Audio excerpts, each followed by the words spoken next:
what are you hoping to see the Bears focus on more in 2023 versus what we've seen in previous years? Yeah, this is a really broad answer, but I'll start with the passing game. They killed it on the ground last year with Fields certainly, but Khalil Herbert had a really good year as well.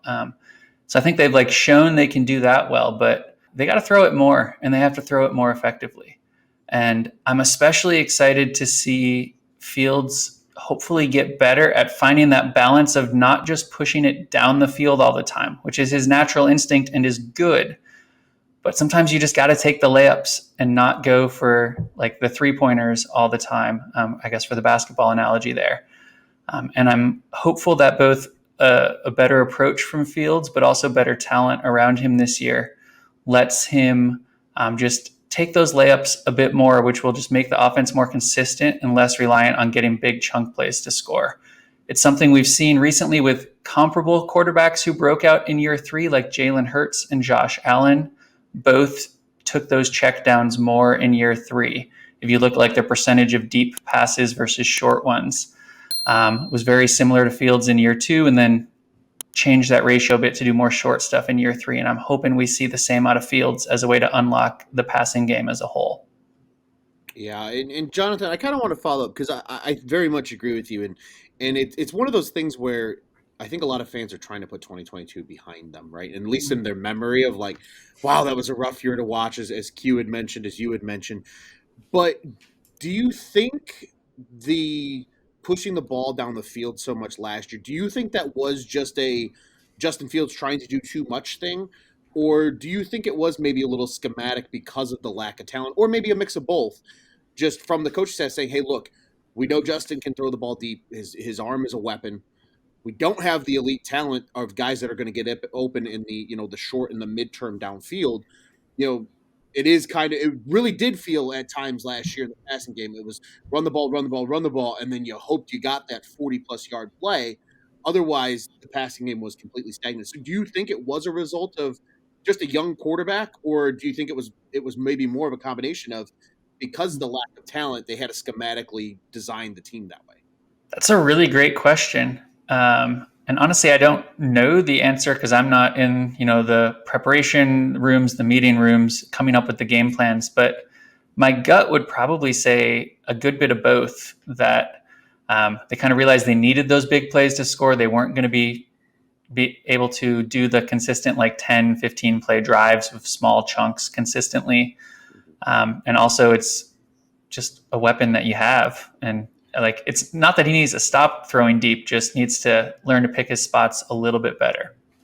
Well, and because we're all numbers guys here, Yeah. so we can throw around some numbers of that's success rate, right? That's what success rate is, saying you can string together 10 play drives and get all the way down the field because you're hitting a 55% success rate, and you're just, if you miss one, you're gonna hit the next.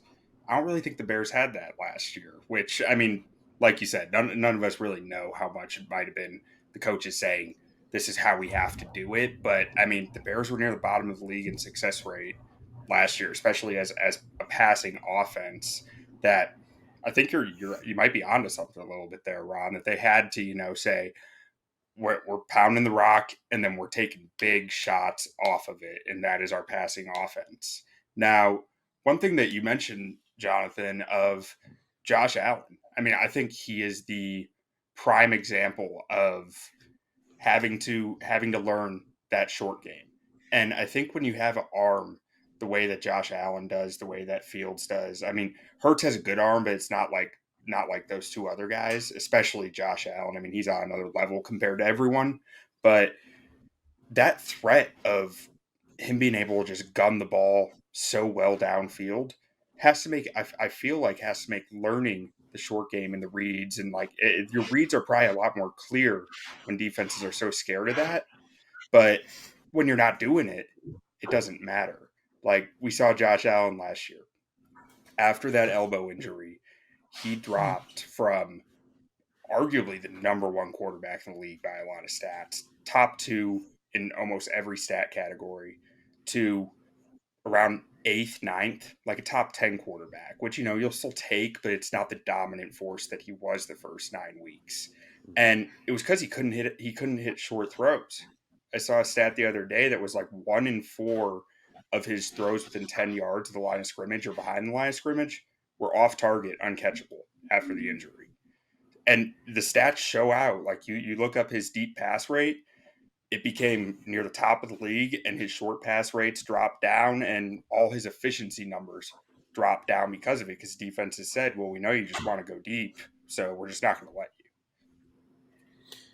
Yeah, and Q, I wonder if that was too like maybe a combination to your point when it comes to a guy like Allen, where because of that injury, he could be a little more inaccurate on the deep ball, right? You can allow your playmakers to go get it a little more.